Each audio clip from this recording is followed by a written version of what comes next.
Good afternoon. Welcome to This Is Now. We begin today with some new video from Point Panic where a shark was spotted in the water. Take a close look there. You can see a lifeguard keeping a very close eye on this. This was spotted this morning. An aggressive 8 to 10 foot tiger shark was seen in the water feeding on fish in the lineup at Point Panic. Now, if you are in the area or planning to swim, always check with lifeguards on the conditions before you jump in. And Honolulu Mayor Rick Blangiardi and city leaders, they just wrapped up a press conference discussing the city's new medical respite facility for the homeless in Kaimuki. Here's some of what was said. The clients over here are either through a hospital discharge or through collaboration by our staff at CORE. The clients here all have some type of medical condition that cannot be treated on the street. We work with North Shore Mental Health, and they do have case managers on their own to facilitate the needs of the paperwork that the individual needs to get into some type of housing program or the services that they need. This establishment through the door here is with a 20-bed facility. It is 24/7. Officials say the facility is designed to help address immediate healthcare needs for those who are homeless, as well as provide them with services such as acquiring birth certificates, ID cards, and other documents that can help them get into housing. We're going to have much more on this story on later editions of HNN. Meanwhile, the city and the state are teaming up to address hikers that continue to trespass on the Ha'iku stairs during deconstruction activities.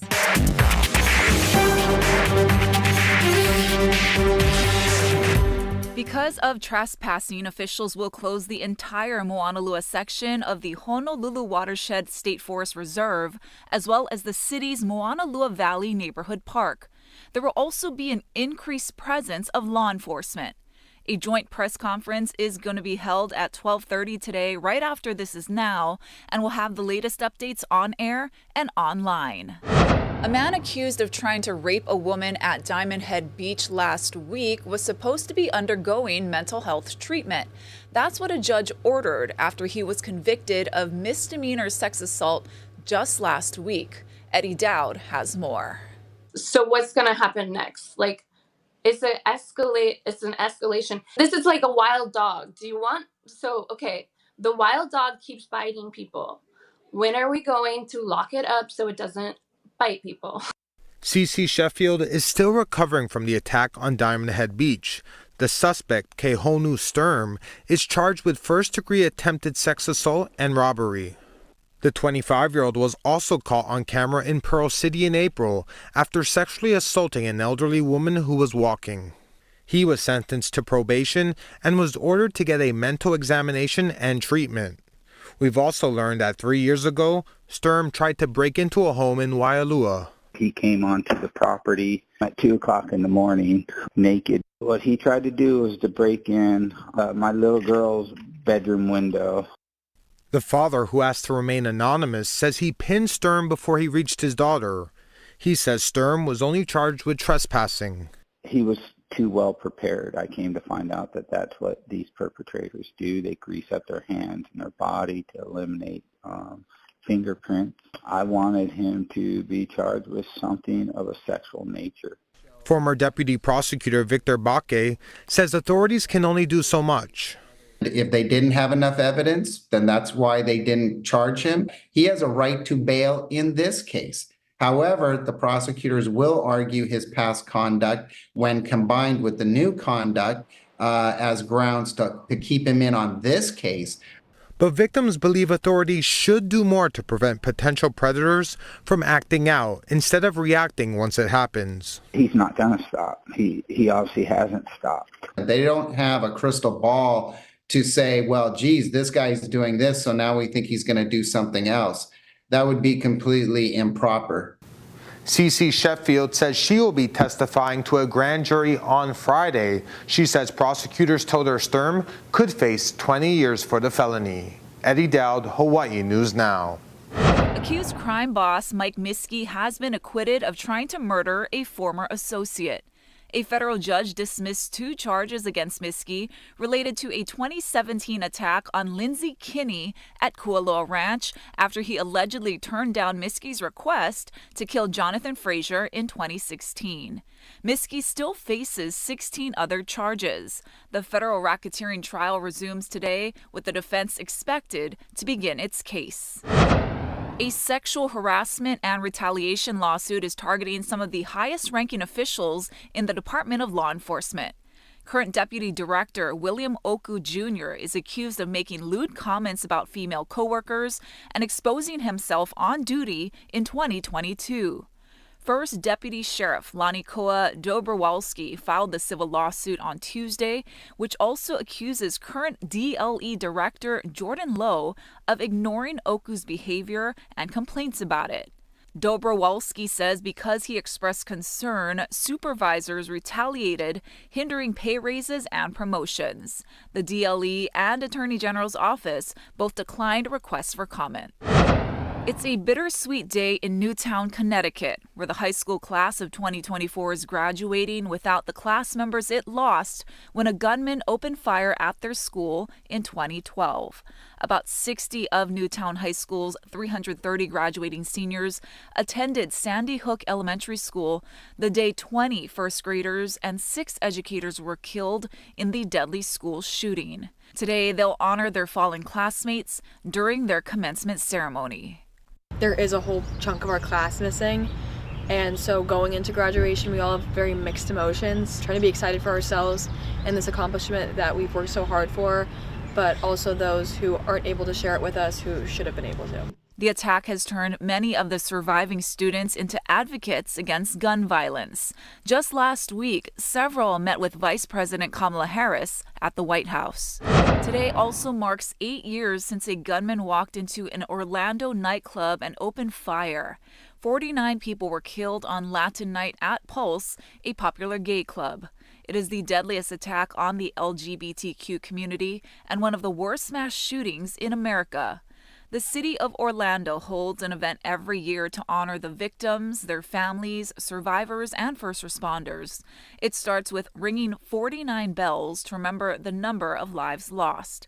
The city is also holding a Remembrance Day blood drive.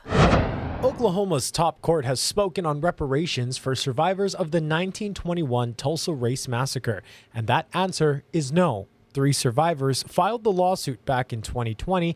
It sought compensation for the racially motivated destruction of Tulsa's Greenwood neighborhood, which at the time was known as Black Wall Street.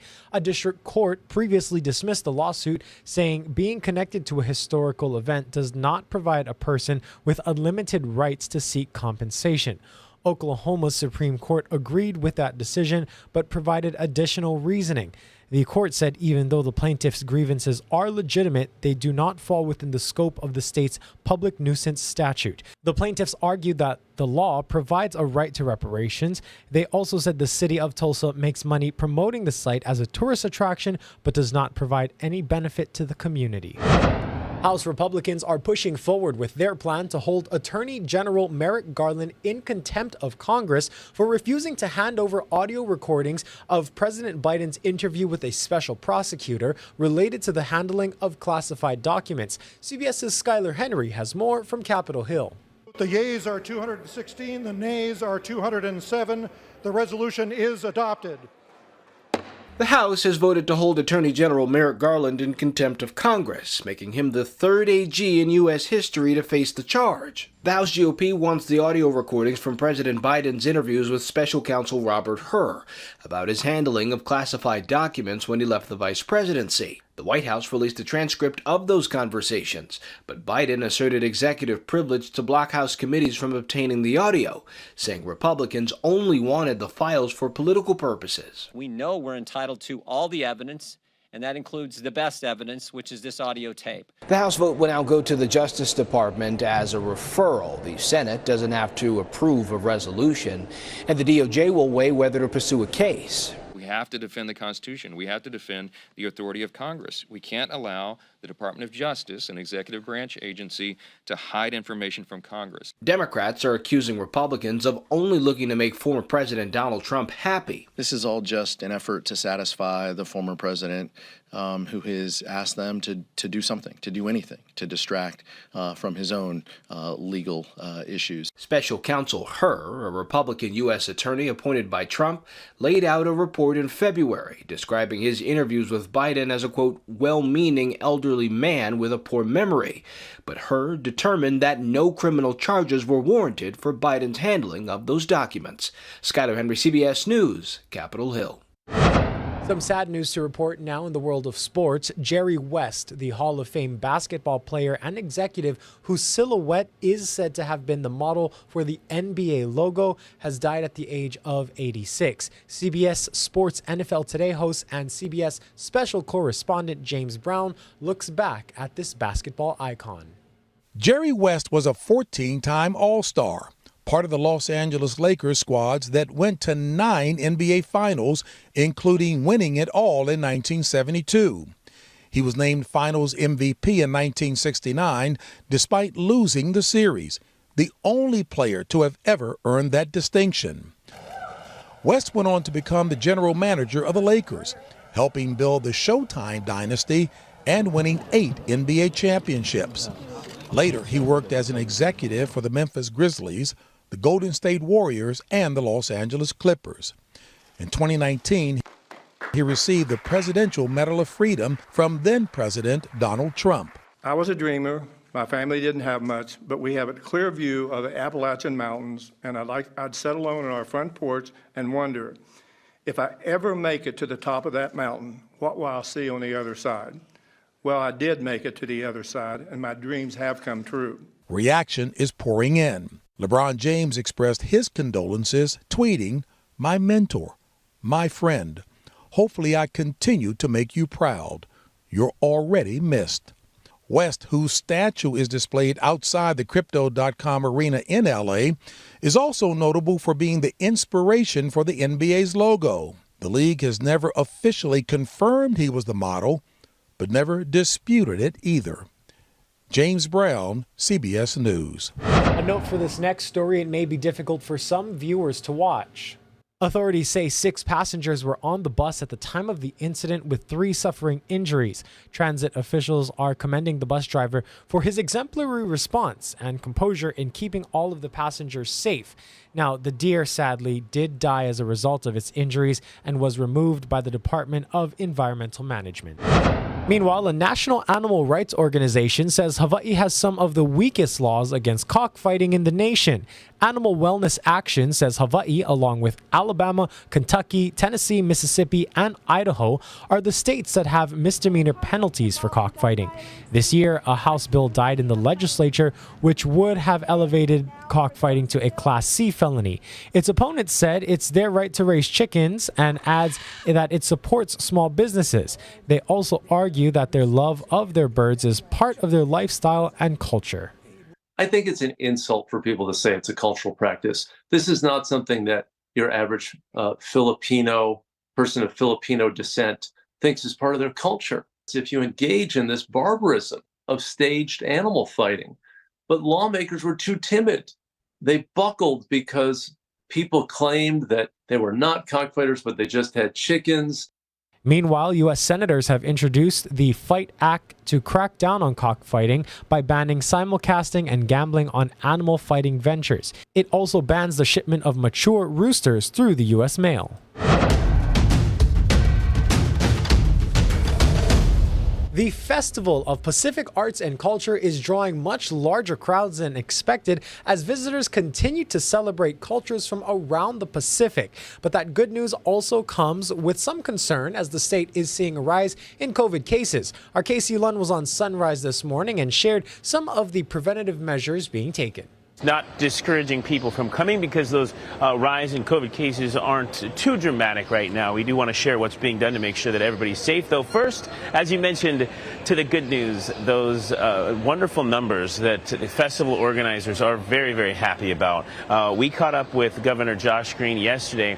He estimates that it's very possible by the end of this festival, when things wrap up here in just a few days, we could see a total of some 500,000 or more visitors that have come to check out FestPac here in Hawaii, bringing so many people from really all over the Pacific right here to Honolulu. One sign of that possible success in the amount of people who attended a night market in Kaka'ako on Saturday night. Now, the organizers of that event, they expected around 5,000 people.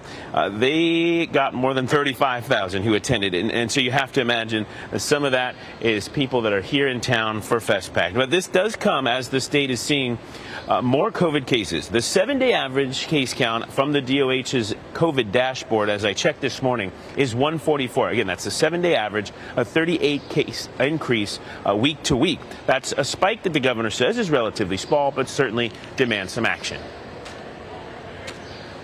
Have deployed a team to do testing of everyone here for free. We're also bringing in some free treatment for the delegates if, God forbid, anyone needs treatment. That's Paxlovid. And we're very honored to be working with, all sorts of friends that have done testing, city, county, Scott, the Department of Health. Lots of people have kind of stepped up real quickly. So we quietly started that this morning. Little surge. So if people feel any symptoms, they should definitely wear a mask. Very good advice there. The governor went on to say that health officials haven't seen anyone from the festival get severely ill. They continue to monitor the situation. They'll also do some additional testing of the delegations that are here before they return to their countries to ensure that everybody is returning home safe and sound. Let's send you live outside for a look over Honolulu. Some kind of cloudy day, rain and showers moving through. Stay with us, but after this quick break, Drew Davis will have a look at our local forecast.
Let's take a look at our first alert weather headlines and see what we're tracking throughout the rest of Wednesday and heading into the weekend. I've got a first alert for you. That surf advisory that we had on south-facing shores is no longer up, but we're tracking another advisory level swell that's going to arrive as we get into late Thursday evening, Friday, and Saturday. Breezy trades are sticking around for a while, and windward showers are in the forecast. It's going to be relatively dry out there. A quick look at our marine warnings. The only thing that we have up right now is the small craft advisory just south of Maui County and southwest of the Big Island. A quick look at your surf and shoreline forecast. You can see west and south facing shores, at least for this morning, are on the decline, but another swell is expected to arrive going into this upcoming Thursday night into Friday and Saturday. You can see our Wednesday morning surf conditions across the state, south facing shores all around 4 to 6 feet, island chain wide. And you can see this next swell. Advisories are likely with this one. It's going to arrive late Thursday evening into Friday, sticking around throughout Friday and Saturday. We'll be back on the decline throughout Sunday and Monday. I'm going to step off screen really quickly. Let's run through your island by island forecast. Over on Kauai, scattered showers, mostly sunny conditions over there. Similar forecast here on the Gathering Place, 87 degrees in Honolulu, and breezy trades are expected across the entire state going forward. Over on Maui County, isolated showers are possible. Kailua Kona, a better chance for showers afternoon, increasing clouds in the afternoon as well. Hilo, showers are likely before noon, and breezy trades expected on the northern parts of the Big Island. And here's a quick look at your first alert 7-day forecast. Very static going forward. We're tracking that next advisory level swell Thursday night into Friday. The Federal Reserve announces its latest decision on interest rates as the government releases new data on inflation. Danya Backus has a look inside the numbers. Some good news at the grocery store. Prices didn't go down, but they did remain steady from April to May. And drivers are getting a break at the pump. AAA says the national average is down about 16 cents a gallon in the last month. Overall, inflation eased to 3.3% in May, down from 3.4% in April. I think this report is encouraging. We're moving in the right direction. But, at the end of the day, prices are still pretty high. I think that's what's weighing on consumers still. That includes housing costs. Rent prices shot up nearly 5.5% in the last year. And borrowing money to buy a home remains expensive. 3 years ago, mortgage rates were under 3%. They are now at nearly 7%. Good afternoon. A significant drop isn't expected anytime soon. The Federal Reserve decided to once again keep interest rates the same in an attempt to ease rising prices. And the board now says it only plans one rate cut sometime this year. Previously, the Fed had considered 3 cuts. We know that reducing policy restraint too soon or too much could result in a reversal of the progress that we've seen on inflation. Fed Chairman Jerome Powell says the board wants inflation down to just 2%. CBS News business analyst Jill Schlesinger. Until the Fed is convinced that there is a long-term trend that is in place, I don't think they're going to be ready to cut rates anytime soon. Some analysts are predicting a rate cut in September, but others believe it might not happen until the end of the year. Danya Backus, CBS News, Los Angeles. Plans are underway to fix a major wastewater treatment plant in Hilo. On the latest edition of Spotlight Now, Hawaii County Mayor Mitch Roth spoke with Yunji Denise and Ryan Kalei-Suji about his growing concerns over the aging facility. On the last Spotlight Now, we caught up with Hawaii County Mayor Mitch Roth, who discussed a multitude of issues that's plaguing the Hawaii County, everything from homelessness to housing issues that we're seeing throughout the state. But one particular issue that has the mayor concerned is the wastewater treatment facility in Hilo. Seeing what's happening at the Hilo wastewater facility, it was a real eye-opener that we have some spongy concrete in places, and the fear of having a Red Hill kind of incident on our island is a real fear. So we've been making designs. Those designs are done, and we're currently have that project out for bid. This is a project that will cost hundreds of $millions and many years to complete, but the mayor says it is a top priority and something that keeps him up at night. It's not so much the storms that worry me with the wastewater facility. It's actually a major earthquake. We're trying to move as quickly as we can to prevent anything from happening. The mayor also talked about his re-election bid and why he wants to continue for another 4 years, with a number of challengers now hoping to get his job. You can catch the full interview on hawaiinewsnow.com. Join us next week on Tuesday, where we catch up with community leaders as we continue our discussion on rediscovering Hawaii Soul and how they are hoping to make a difference in our community. We'll see you right back here on K5 at 1 p.m. on Tuesday. On the next Investigate TV Plus, reports of Apple AirTags being used to track people, and we examine ways to protect yourself. The only safe version of an AirTag is an AirTag that's being pulled from the market. Plus, how Apple is responding to concerns and why some critics say it's not enough.